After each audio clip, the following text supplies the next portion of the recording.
Vous écoutez Alger Chaîne 3, le journal. Walid, bonjour. Bonjour Hadjar, mesdames, messieurs, bonjour. Et au sommaire de la matinale de ce jeudi 30 janvier, le président de la République reçoit le vice-premier ministre de la Fédération de Russie, Dimitri Patrouchiev. Autre audience, celle accordée par le chef de l'État au président du Front Al-Mustaqbal, Fatah Bouteflika. L'Algérie est un acteur incontournable pour les questions de sécurité et de stabilité, notamment pour la lutte contre le terrorisme. Déclaration du secrétaire général adjoint délégué pour les affaires politiques et la politique sécuritaire de l'OTAN, hôte de l'Algérie. Atteindre 30% d'énergie renouvelable dans le mix énergétique à l'horizon 2035, signature d'un mémorandum d'entente entre Sonatrach et le Centre de développement des énergies renouvelables. Demain, vendredi, premier jour du mois de Sha'ban, la nuit du doute pour l'observation du croissant lunaire de Ramadan est prévue pour le 28 février. L'actualité proche-orientale marquée par une nouvelle opération d'échange de prisonniers prévue pour aujourd'hui. 3 prisonniers de guerre sionistes contre 110 prisonniers palestiniens. Catastrophe aérienne aux États-Unis, un avion de ligne de la compagnie American Airlines transportant une 60aine de personnes est entré en collision hier soir avec un hélicoptère militaire. 18 corps ont été retrouvés. L'opération de recherche difficile selon les autorités américaines. Et puis le secteur de la santé au Maroc toujours paralysé. Hommage également dans cette édition à Abdelhamid Mehri, en politique engagé. Il nous quittait il y a de cela 13 ans. Et puis en sport, football, victoire du Mouda d'Alger hier, 1-0 au détriment de la JS Saoura Moudia qui occupe désormais provisoirement la tête du classement et compte toujours un match en retard.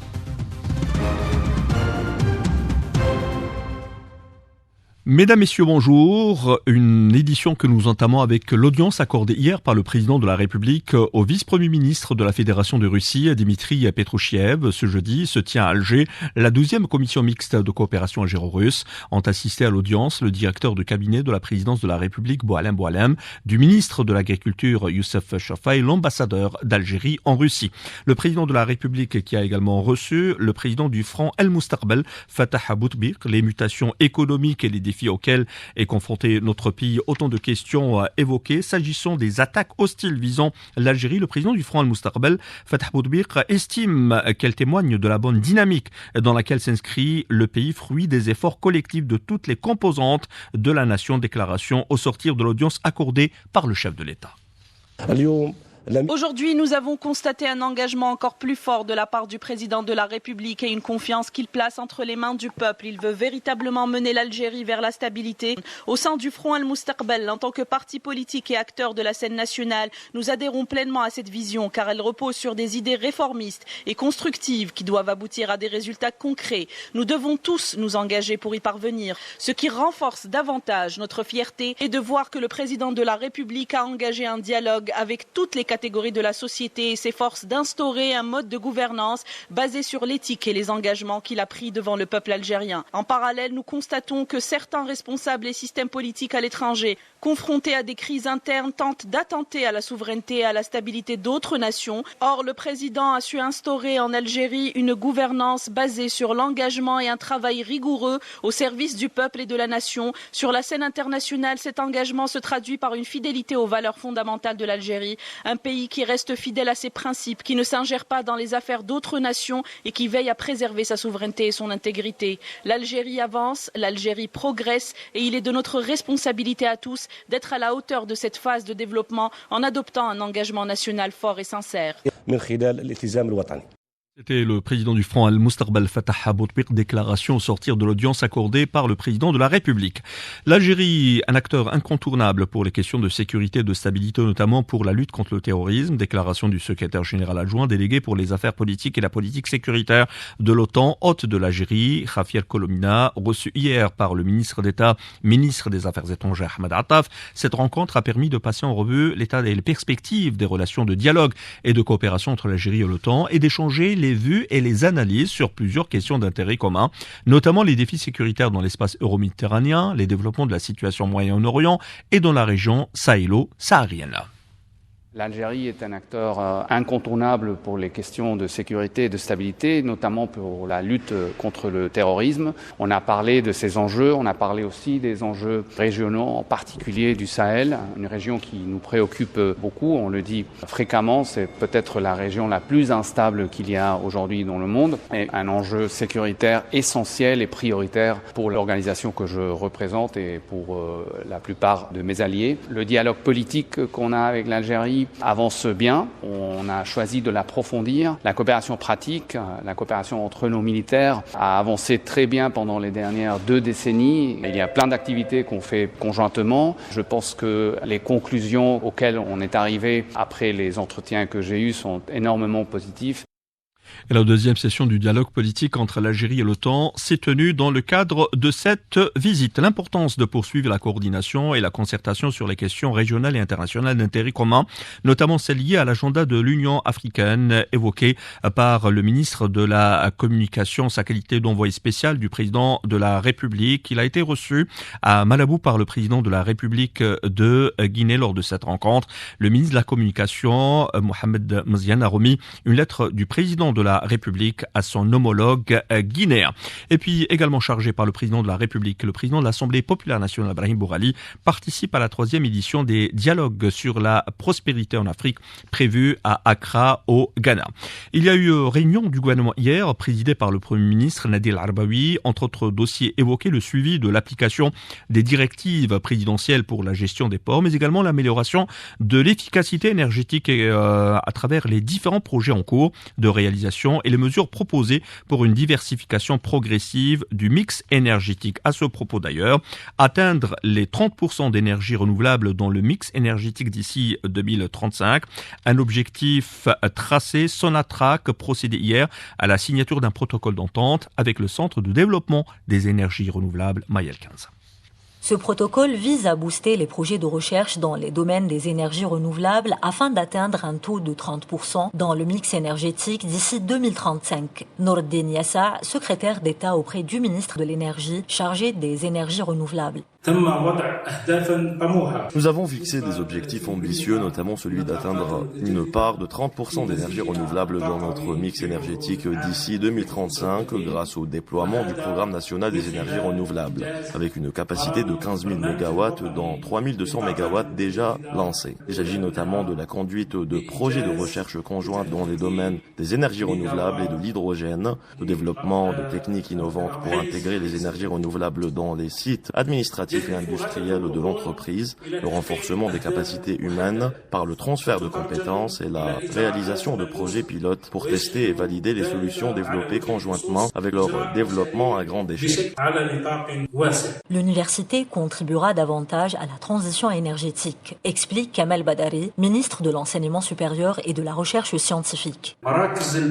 Les centres de recherche universitaires affiliés au secteur de la recherche scientifique et de l'enseignement supérieur seront mis à la disposition de Sonatrach afin qu'ils deviennent des laboratoires et des centres de recherche dédiés à la diversification des sources d'énergie et à la transition vers des énergies durables et renouvelables. Cela permettra d'atteindre les objectifs fixés pour 2035 et l'ambition prévue à l'horizon 2080. Sonatrach mise sur l'hydrogène vert et investit aussi dans la réduction du torchage du gaz et des émissions de méthane. L'entreprise prévoit de planter 420 millions d'arbres pour compenser son empreinte carbone. Le mouvement dynamique des Algériens en France, Moudaf, a exprimé son indignation face au traitement discriminatoire dont fait l'objet des citoyens algériens au niveau des aéroports français de Roissy, Charles de Gaulle et d'Orly.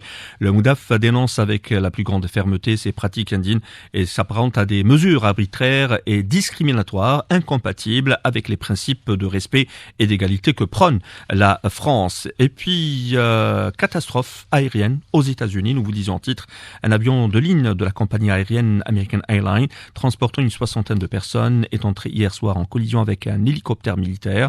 18 corps ont été retrouvés jusqu'alors. L'opération de recherche est difficile selon les autorités américaines.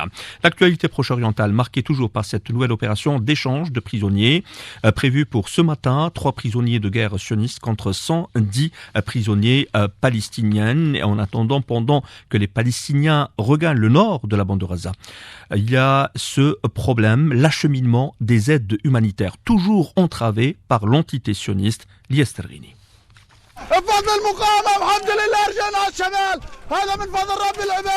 Au moment où des centaines de milliers de Palestiniens regagnent le nord de Gaza, la joie du retour est cependant mêlée au désespoir dû au constat établi sur place. Une ville détruite, le résultat de 15 mois de bombardements massifs. Mohamed Yassine, directeur du club des journalistes palestiniens. Le retour de la population est la meilleure réponse au plan visant à chasser les Palestiniens. Cela démontre que notre peuple est attaché à ses racines, à ses terres et qu'il ne renoncera pas à ses droits. Et en dépit de tous ces moments difficiles, nous allons, nous, main dans la main et au milieu de ces ruines, travailler pour aller de l'avant et retrouver une vie normale.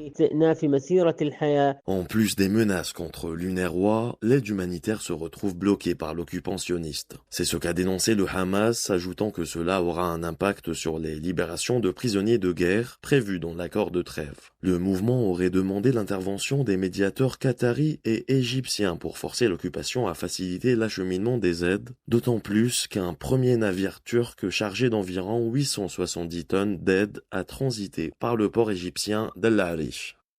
Et la justice qui finit toujours par l'emporter conformément à l'arrêté de la Cour de justice européenne. Le Conseil d'État français a confirmé la nécessité d'étiqueter les produits agricoles provenant des territoires sahraouis comme tels et non du Maroc. Le Maroc, justement, le secteur de la santé est paralysé. Tous les hôpitaux publics sont à l'arrêt depuis mardi suite à une grève générale à l'appel des syndicats indépendants des professionnels de la santé. Retour chez nous demain, vendredi, premier jour du mois de Chaban.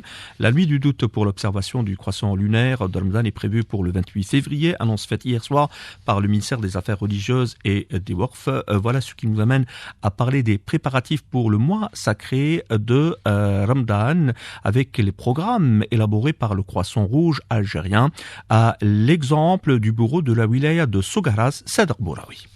Le Croissant Rouge algérien demeure fidèle à ses principes humanitaires durant le mois sacré de Ramadan. Le comité de wilaya du Croissant Rouge algérien de Sogaras sera au rendez-vous. Plus de détails avec son président Zakaria Michali qu'on écoute. 7 restaurants seront ouverts dans 2 au chef-lieu pour la consommation sur place. En plus d'un restaurant, l'emportation des plats chauds. Ajoutons à cela 2 à Sedrata, deuxième importante agglomération avec 2 catégories de prestations, un sur place et le second à emporter.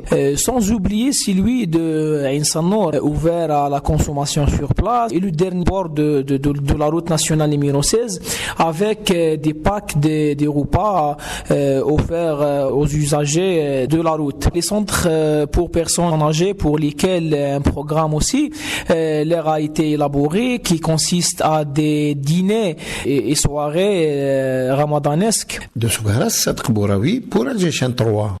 8h13 sur les ondes d'Alger 3. Hommage à Abdelhamid Mahri, homme politique engagé. Il nous quitte de cela 13 ans. Un hommage lui a été rendu hier au forum El Moudjahed, Lina Addouche. Figure majeure de la scène politique algérienne, Abdelhamid Mahri s'est illustré par son engagement et sa vision. Présent aussi bien dans la lutte pour l'indépendance que dans la construction du pays, il a occupé plusieurs postes de responsabilité au sein du FLN et du gouvernement. Issa Qasmi, moudjahid et historien. C'est l'un des militants qui ont consacré leur vie à la cause de leur pays. Depuis le mouvement national jusqu'à l'indépendance et qui ont participé à la construction de l'Algérie post-indépendance. Un homme de dialogue, d'unité, un rassembleur. Au-delà de son parcours politique, son influence s'est étendue à d'autres domaines, dans l'éducation où il a laissé une empreinte durable. Ali Ben Mohamed, ancien ministre de l'Éducation. Beaucoup de choses qu'on reconnaît maintenant sont l'œuvre de Abdelhamid Mahri. La création d'un système entre le primaire et le secondaire. C'est lui qui a fait ça. C'est un expert de l'éducation. Acharné. Comment éduquer les jeunes. Abdelhamid Mahri demeure un pilier de l'histoire de l'Algérie, ayant contribué à la consolidation des valeurs fondamentales du pays. Et du sport pour clore les pages de cette édition avec ce match en retard disputé hier, un match en retard de la 12e journée du championnat de Ligue 1. Victoire, 1-0 du Moulia d'Alger aux dépens de la JS Saoura Moulia, champion en titre qui prend provisoirement la tête du classement et compte toujours un match en retard. C'était là la dernière information de cette édition réalisée par Sid Ali Djilali. Merci à vous de nous avoir prêté attention.